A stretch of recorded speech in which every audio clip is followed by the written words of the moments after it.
Man, Ohio State, they're tough to defend. I don't care whether you're struggling on D or flourishing on D, but it was a tough matchup for Michigan State. Travion Henderson was back, Mayan Williams out. Peyton Thorne and company have been struggling. Opening drive, those struggles continued as Thorne looks deep and Lathan Ransom is there. Beautiful interception. And so Ohio State in business, and on the ensuing drive, it is C.J. Stroud to Marvin Harrison Jr., which is a pretty potent combo. These guys make plays all the time. You put it anywhere near him, he's going to get the 50-50 ball. Harrison, 7 receptions, 131 yards. Stroud did make one big mistake, and Charles Brantley makes him pay here, Joshua. A little miscommunication right there between C.J. Stroud and the wide receiver. And Brantley, I'm telling you, that guy's got a little edge to him. Yes, he does. So the Spartans tie it up at 7, but the Buckeyes answer. It's Stroud, Emeka Egbuka running free. Career high 143 receiving yards. His 4th career 100-yard game, and the Buckeyes on top 14-7, and the hits just keep on coming. I mean, it's one guy after another. Julian Fleming here, fellas. Really like the way he's gotten back in and healthy, fully healthy now, and having an opportunity to contribute. He's a big-time player. Stroud threw 6 touchdown passes and 5 incompletions in this game. Later in the second, Peyton Thorne to Jaden Reed, 18-yard touchdown. Spartans hanging around, cut it to 21-13 after they missed the extra point. Travion Henderson sprints to the end zone. Buckeyes on top 28-13. And then it is Stroud to Harrison. He's good at football. He is really good. He had his 3rd career 3-touchdown receiving game. That is the first player in Ohio State history to do that. This was the one piece of bad news for the Bucks, as Henderson takes a shot there from Brantley, who we were talking about earlier. He helped off the field, would not return to the game. Later it is Stroud. This is the catch. I mean, I don't know what you do there. Yeah, I mean, the catch is ridiculous, right? I don't know how you defend that. And it's not to play defense. But the throw, Stroud flicked the wrist, it's crazy. 49-20, people celebrating in various ways. The Buckeyes celebrated by talking to Aldridge Dahlgren. All right, big victory for you guys here today. First road game of the year. What did you guys learn about yourself in an environment like this? We just got to stick together. That's what we try to do. We talked about it all week, sticking together. Be a brotherhood, so that's all we try to do. This was the first time since Arkansas State that you were able to score 3 touchdowns in a game. What led to that performance for you today? The O-line. First starts with the O-line, blocking for CJ, and then CJ put in places where only I can get it. So all to my teammates, really. Now, what do you have to say about your quarterback, CJ Stroud? 6 touchdowns again this year against Michigan State. Had the same last year. I mean, that's the best player in the country. That's all I can say. I mean, that's the number one thing on the road is you got to run the football and you got to stop the run. So I thought that was done. You know, for 3 quarters really played well, and then in the 4th quarter kind of got a little sloppy there. But I was proud of the way we came on the road to get the first win. You said that you were ready to get on the road. So what did you really learn about your team? I don't know, but I can tell you, we went down early. We threw the pick 6, didn't panic, played well, played physical. So we'll look at the film and try to figure out where to get better. 6 touchdown performance for yourself. Last time you played Michigan State, also 6 touchdowns. What makes you so dominant against the Spartans? I don't know. I mean, I don't know. All glory and praise to God. I don't know. I'm not sure. Probably my teammates, honestly, they do a great job on the outside with routes. My receivers, my tight ends also with routes and blocking, and my O-line is probably the reason why, honestly. And then when we have a running attack as well, it definitely helps. Speaking of one of those receivers, Marvin Harrison Jr. had a big day for you guys. What makes him so good as a wideout, and how would you best describe his performance? I think his work ethic. No one sees the work he puts in. So, I mean, when you know him personally, just knowing the type of mellow guy he is, but he's probably the hardest worker on our team.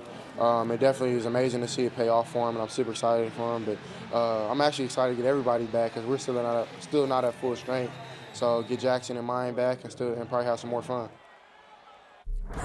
Built for Success brought to you by Rocket Mortgage. This was C.J. Stroud's 3rd career game with 6 passing touchdowns. He is the first player in Big Ten history to do that. Dwayne Haskins, J.T. Barrett, Drew Brees, Chuck Long all have 2 such games, but Stroud, the first ever to do it 3 times. And lest I remind you, he's halfway through his 2nd season as a starter. It is pretty remarkable when this offense gets going. They had 429 yards in the first half. Yeah, I mean, 614 yards total for this offense. And you mentioned C.J. Stroud. He's playing at a ridiculous level right now, and we've seen what the top end of his game looks like. But it's the wide receivers, it's the running backs, it's the tight ends.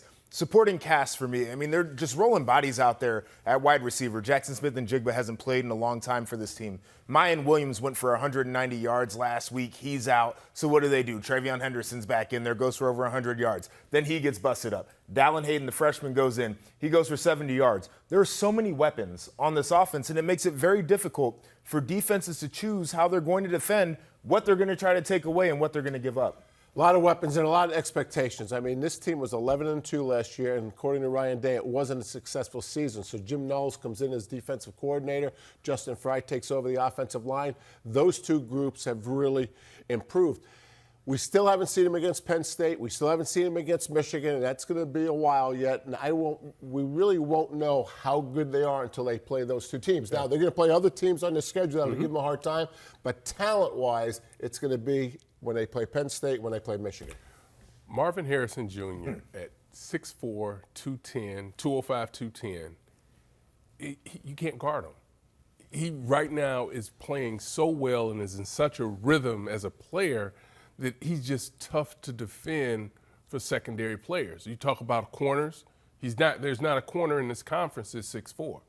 Now, it's just tough. And then the way he runs routes, he's just doing an incredible job as a position guy, skilled player out on the perimeter, and they find ways to be creative to get him the football. I have one problem with him. He makes it look way too easy. Yeah. I mean, it just comes so natural to him. The hardest catches look so natural to him. And the other scariest thing about this, we haven't seen this offense at full strength. Yeah. Jackson Smith-Njigba is out, right? I mean, that's what is so crazy about it. You guys, we flashed the stat on the screen. I think it bears repeating. 5 straight games of 45 or more points. First time that's been done in the Big Ten in 75 years. As for Michigan State, 4 straight losses, all by double-figure margins. Just the second time that has happened in school history. Here's what Mel Tucker had to say afterward. I'm not looking to make any changes from a coaching staff standpoint at all. And any changes that we make, scheme-wise or personnel, we'll have to evaluate the tape. Guys, quick thoughts on the Spartans. We just talked about Ohio State's offense. On the other side of that was Michigan State's defense, and it was bad. But I look at Michigan State's offense right now, and they're in trouble. In the 3rd quarter, their gain, if you want to call it that, negative 12 yards in the 3rd quarter for that Michigan State offense. They have some real questions to answer, and I don't really know where to begin for them. They don't have anything to hang their hat on offensively. Last year they had Kenneth Walker to hang their hat on. Other than that, I don't think things have changed all that much. We can argue about whether Kenneth Walker was that much of the solution. I think he was. We can't say he was a Heisman Trophy winner and then not think that he had a major impact on last season. Yeah, that's true. When you think about their inability to run the ball with some consistency, it's tough. I mean, it's 7 yards? 7 yards. 7 yards. 7 yards. It's... And this was 87 rushing yards last 4 games combined. Yeah, I mean, this is an Ohio State defense that is improved, but think about how much they struggled last year just overall. And then to go out in Michigan State, you feel like if there was an edge in this game, maybe you could move the ball. Maybe Ohio State shows some of the issues that they had defensively a year ago. 7 yards rushing. There was a stat we had it was probably 2 weeks ago. It'd be interesting to see it again. The times that the running backs were hit at the line of scrimmage or behind. Yeah. 2 weeks ago, it was at 58% of the time they carried the ball. Be interested to see what that stat is now. I do think the other games that they lost are more alarming than this one because you could lose this one. I mean, last year this thing was they lost 56 it was worse last year. Right. Good team. It's their other losses that have showed their weaknesses, not today. Yeah. No, absolutely. I agree with that assessment, but you can certainly understand why people are a little concerned with what's going on in East Lansing. How about what went on in Bloomington today? Michigan and Indiana. Blake Corum and company going on the road to take on the Hoosiers, and Blake Corum brought his A game right here. Does a really good job. Listen, they get him to the second level, but he made 4 people miss, and then he finds a way to get it into the end zone. Just a talented young man. He keeps getting better, it seems, each and every week. Ruled him down just short of the goal line there, but he would score on the next play. Ran for 124 yards in the game. Give IU some credit. They really hung around in this game. Connor Baselak to Josh Henderson. Ties it up at 7, and then Michigan trying to take the lead. James Head. No. The dreaded there. Double thump. Yeah, the dreaded double thump indeed. And what goes around comes around, fellas. Indiana's next drive. There were 4 thumps. Yeah, so they all cancel out, is what I've been told. Yes. Mathematically, they cancel. Some zero. Still tied. Still tied at 10 at the half. Early third quarter, J.J. McCarthy on the run. Beautifully done. Cornelius Johnson, who had 2 touchdowns in this game, had 1 all year coming in. Michigan on top 17-10. McCarthy here, though, making a mistake, guys. He's a young quarterback right there, throwing it into double coverage, and it's typically what happens right there. So the Hoosiers still only down by 7. Early fourth quarter, Michigan, though, on a 7-play, 56-yard drive. McCarthy right out to Luke Schoonmaker. Dives for the pylon. McCarthy threw for 304 yards and 3 touchdowns. He has 9 touchdown passes, 1 pick on the year. The defense was absolutely phenomenal. They had 7 sacks in this game. They win it by the final of 31-10. Michigan is 6-0. We got to have the best half of football of the season. Got to come right now and get locked in. And I thought our defense did a tremendous job of that. Totaling 7 sacks, all by a different guy. We're trying to get better each and every week, each and every practice, every snap. We just got to keep coming, keep bringing it each and every day, and this is going to transfer over to the game because we're going to need that a lot next week as well. So we got to keep going, stay hungry.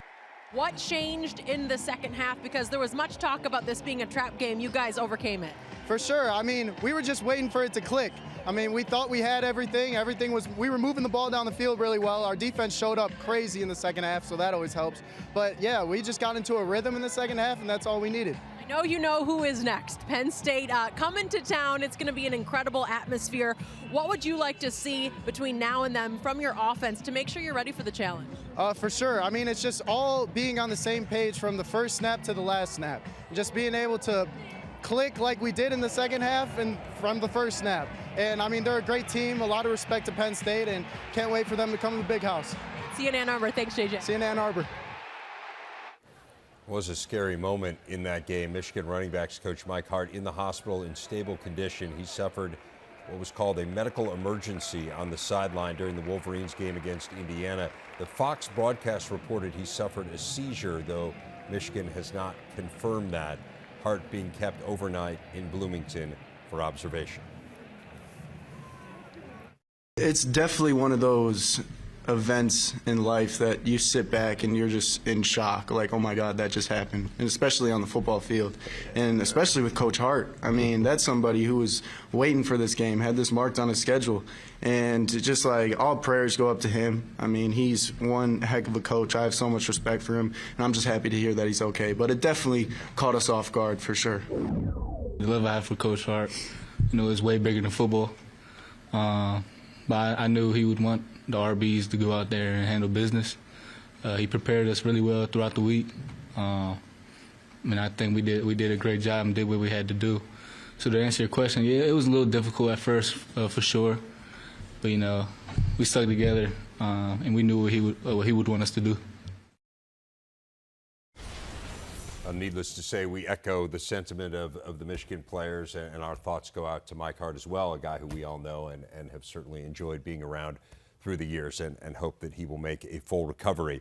Let's dive into this game a little bit. It was a tale of 2 halves, Howard. It felt like in the first half, Michigan was certainly getting everything that they could handle, and then in the second half, they just clamped down particularly defensively. Yeah, and I think what ultimately happens, you start to see some different looks. They give them looks that they hadn't prepared for probably, and that Indiana is very comfortable with. And then you have to go in and make those halftime adjustments, and they were able to do that. And you saw this defense really just kick it up a notch and take it to the next level. And you heard Coach Harbaugh talk about the 7 sacks by 7 different players. And to me, that's why this defense is becoming so good, keeps getting better each and every week, because you don't know who's going to step up and be the star. You don't know who you need to necessarily turn the protection to.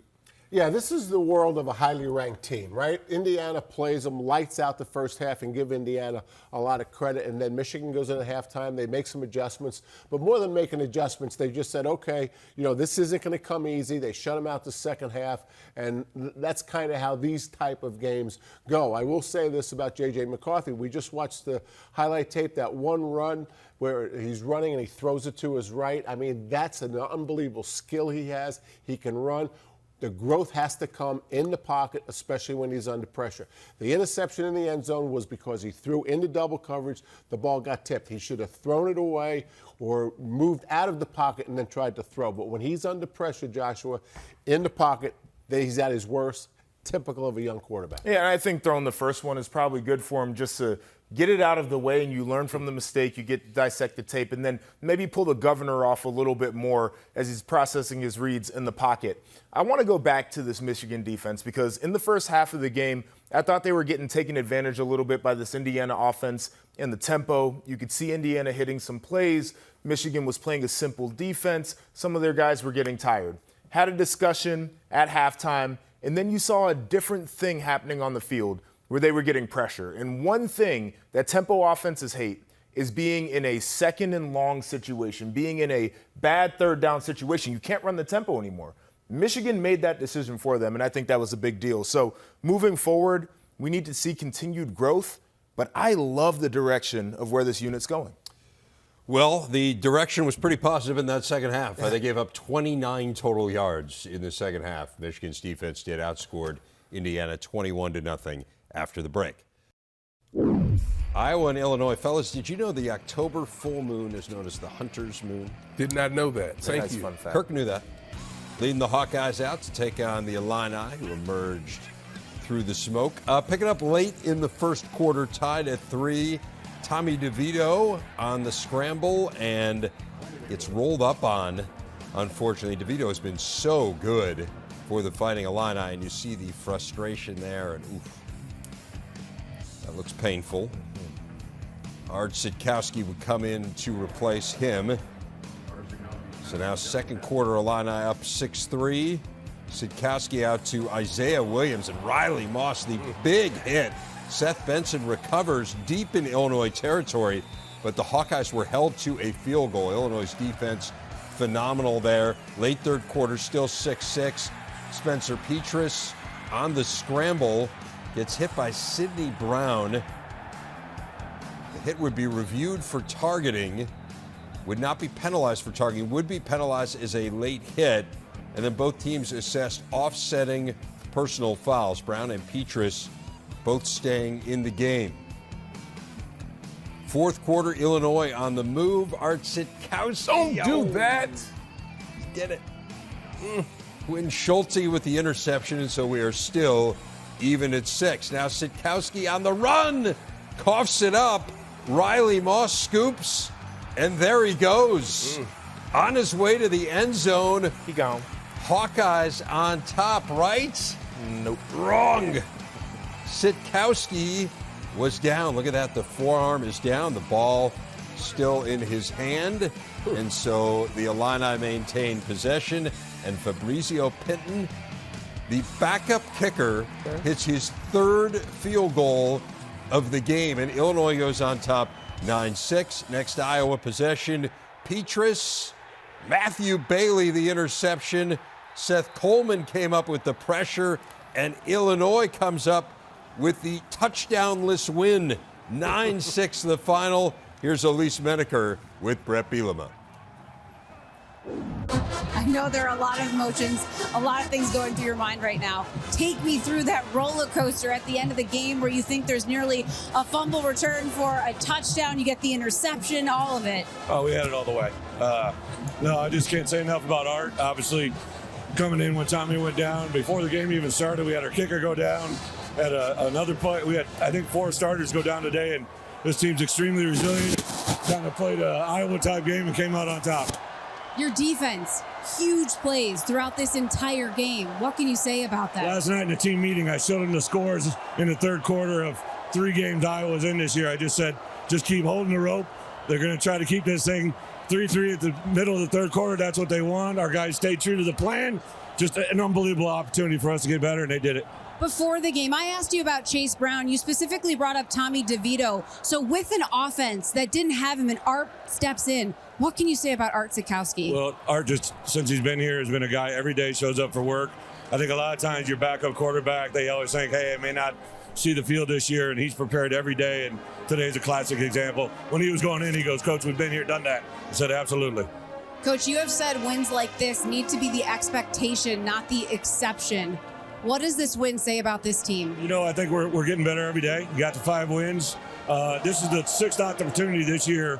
We knew this was going to be coming on our schedule. It just happened to be Iowa, but these guys play extremely hard. They play together.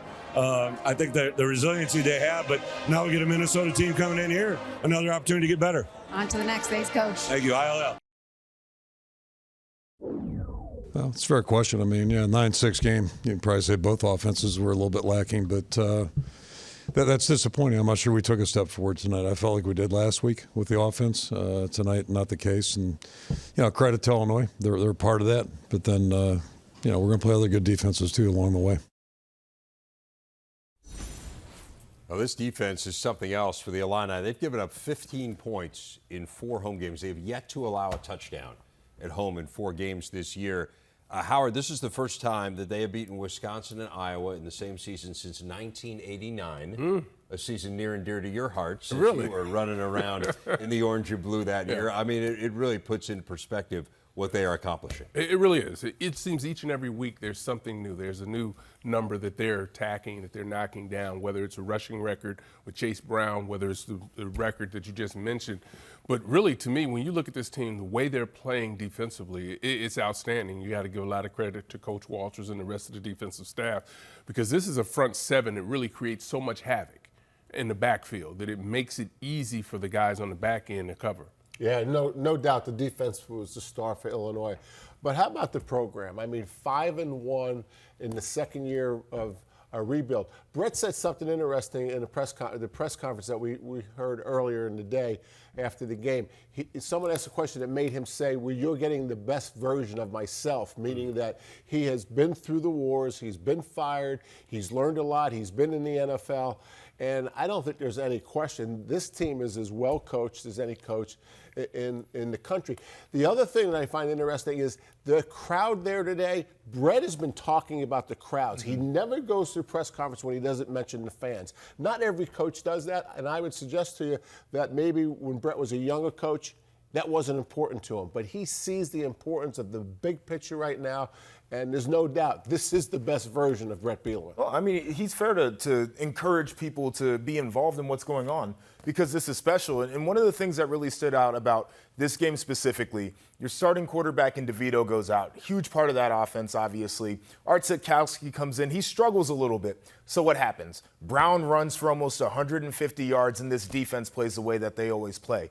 That's complimentary. That is a team victory, and this is a program that hasn't been in this position before. It's really good to see that. Really challenging on the other side for Iowa. You heard Kirk Ferentz and his response on the offensive struggles. They have scored 7 offensive touchdowns now in 6 games this year. Jeff Brom and Purdue looking to make it 6 wins in their last 8 conference road games, visiting Maryland, tied up at 10. In the second, Aiden O'Connell, you cannot throw it better than that. You definitely can't. Dropped it right in the bucket. That was beautiful. Purdue on top, 17-10. O'Connell threw for 360 yards. Leah Tungabailoa, this is right before the half. Someone forgot about Corey Dyches, fellas. Well, and they forgot to tackle him, too. It's a bit of a problem. Maryland able to tie it up nice here at 17. Still tied. Go to the fourth quarter. Tagovailoa to Roman Hemby. They forgot to set an edge there. There's a lot of forgetting that went on. You know, I've played the game and forget sometimes. No, I understand. Maryland up 23-17. This is a very significant moment in the game. Cam Allen blocks the extra point. Now, Maryland convinced he was offsides. What do you think here, guys? Well, I can't see where he lined up, but it looks like he moves as soon as the ball moves. He jumped it for sure. So it's still 23-17. O'Connell to Payne Durham for the touchdown, and that puts Purdue on top as they make the extra point, 24-23. Then trying to seal the deal, Devin Maccabee. So now it's 31-23, up by 8 points. Tagovailoa moves Maryland right down the field, hits Corey Dyches for the touchdown. So it's 31-29, and now Maryland forced to go for 2. Tagovailoa looking for Rakim Jarrett, and he finds him, but a flag on the play. Delmar Glaze ineligible downfield, coach. Yeah, no doubt. He can't go more than 3 yards. He went about 5. It's illegal. So the score remains 31-29. One last chance here for Maryland to try the 2-point conversion again. And this time, Leah buying time and fires it incomplete. And Maryland falls 31-29. The Boilers do hang on. Megan McEwen with the victorious Boilermakers. Coach, a wild finish to this game. Your defense successfully defends the 2-point conversion. What impressed you most about their execution? Well, our defense played really well all game. We got a little soft the last drive, just trying not to give up the big play. And they did a good job. They went down and scored on us. But offense, we turned over in the second half over and over again. We just shot ourselves in the foot. But I give our guys credit. They have a lot of guts. They played hard. They understand in the Big Ten every game's going to be like this. You just got to find a way to hang in there to the very end and play your tail off. I got to give credit to our defense. Kept us in the game. We turned the ball over 3 possessions in a row. Get stopped another possession after that. Our defense just kept us in the game, so that's the reason we could drive down and it's still a 1-score game. And obviously they missed the extra point, so if we score, we can get the extra point and go up. So credit to our defense. Our guys battled hard. Your defense kept you in the game, as did tight end Payne Durham. How special is it to have that type of connection with your tight end? Yeah, he's a great player. He's a great guy. I love him so much. Huge for our team. Great leader, and obviously makes big plays in big games. So we need him in order to win these games, and he showed up. You went back-to-back Big Ten games on the road. What does that do for your confidence as a team? Yeah, we try to take it one game at a time, not look too far ahead. But, this is hopefully momentum for our next game. We got to do a good job of, after a big win, come and get another big win. So hopefully we can do that again next week. The blocked extra point had a major impact on the game. It's a 1-score game. It takes us into overtime. It adjusts and changes how they play the game. The illegal man down the field had no impact on the touchdown. So I'll just leave it at that. I can tell you that there's a lot of football left to play, and there's no quitting this team. I saw it. They're disappointed, but they also know that we left something out there and that we can control. If they keep giving this type of effort, I'm confident we'll be back on the right track here in a week. You can hear the obvious frustration from Mike Loxley. What do you do when you're a coach in that situation, Jerry? Well, you take the tape, you document what your complaints are, you send it into the league office, and they respond. And oftentimes, if you are correct in your criticism, they will tell you that. They'll just ask you to keep it among the people and not make it private. But that's all you can do. But you don't want to make it an excuse for your team. So you have to be really careful how you address your team. But you can address Bill Carollo, who's the supervisor of Big Ten officials, directly as you want. He will always get back to you, and he'll always tell you if they made a mistake. This is a team that has been heavily penalized this year. Came in as the second most penalized team in the Big Ten, and 75 yards of penalties in this game as well. Let's give a ton of credit, though, to Purdue. I mean, what a resilient effort here. A week ago, we were raving about the run game. The run game was nowhere to be found, but Aiden O'Connell showed up in a big way. He did, and we know that he's a quarterback who can get the ball all around the field. I think Payne Durham had a big role in this game. We saw that huge play that he had kind of setting Purdue up to go out there and score. And the thing about Purdue in this game is, and same thing with last week, they made the plays that they needed to make to play winning football, right? You look at their game against Penn State, you look at the game against Syracuse, you can point out all the mistakes as direct reasons why they lost. This version of Purdue is a version that is a very high-end team. I'll say this, though. Maryland has made a lot of progress. This is the best Maryland team that Mike Locksley's had. When you're trying to build a program in the East Division of this conference and you're playing a crossover like Purdue, I mean, this is a tough go. This will be a good program. It is a good program. This will be a better program in time. It is no question that they're a better program. My issue is these are games that they should win. Yeah. They should have won today. And because they didn't make some of the plays they needed to, the penalties stopped them from getting the win today. So that's something that they have to clear. It's no question, the effort's there. You just got to be able to finish these plays. Unfortunately, you have to sometimes you have to lose these games to learn how to win these games. I mean, you get scarred up, and next time you're in the same situation. And being real, too, on the block kick, like sometimes you have a great edge rusher that just knows the snap count and he gets after your quarterback. Sometimes you got a guy that just jumps it and he just knows, right? And so you get a bad break every once in a while, too. And in fairness, their third loss in 9 games, the other 2 were to Michigan. Right. I mean, they've won a lot of games against teams that they should beat. Kind of to your point. They're a good have a game at team. Indiana next week. Play Northwestern after that. So we'll see whether they can string a couple together. Wisconsin and Northwestern. Jim Leonard, his first ever pregame head coaching banter. What do you talk about? That's what he's asking Fitz. What am I supposed to say to you? Supposed to talk about here. Graham Mertz to Chimere Dike. This would be a theme. How many times they do it? Well, they did it a lot. Yeah, they did. 52 yards on that play. Wisconsin on top 14-0. Later in the second, it is Mertz finding, guess who? Dike. Yeah. 43 yards on that play. 185 receiving yards for Dike. He had 3 touchdowns in this game. He had 3 touchdowns in his career.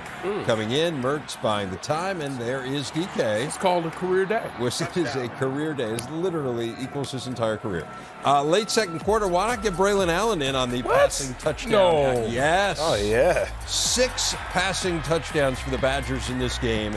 That is a school record, and yes, Braylon Allen had one of them. 28-0 at the half, and then it is prediction for some Mertz and Dike. They did that a lot. They did it an awful lot. 42-7. Leonard gets his first win and his first post-game interview with Rick Piso. Jim, the players just coming to give you some congratulations and some celebratory hugs. What's the feeling like after win number 1? It's exciting. These guys have been through a lot this week, and to see how they rallied, how they focused, and were able to push the emotions aside when we needed to was huge. So really proud of them. How fitting was it that Graham and Jim, 2 guys who I know were leaders in the locker room, speaking with the younger players this week, had massive games? Yeah, when you go through tough times, you need your leaders to step up with their play, right? Not just with words, and that's what they did. A lot of guys played their best games of the season today, which is a credit to them. Seemed like you sticking with the defensive play calling and having OC Bobby Ingram on the sideline with you. 2 changes, or 1 change and 1 staying the same, that worked out remarkably well. Imagine we see that at least next week, if not for the rest of the year. Yeah, we'll continue to talk about it. Obviously, it was the right thing to do today, and if it's the correct thing to do moving forward, we'll make it happen. Jim, congrats. Best of luck the rest of the way. Thank you.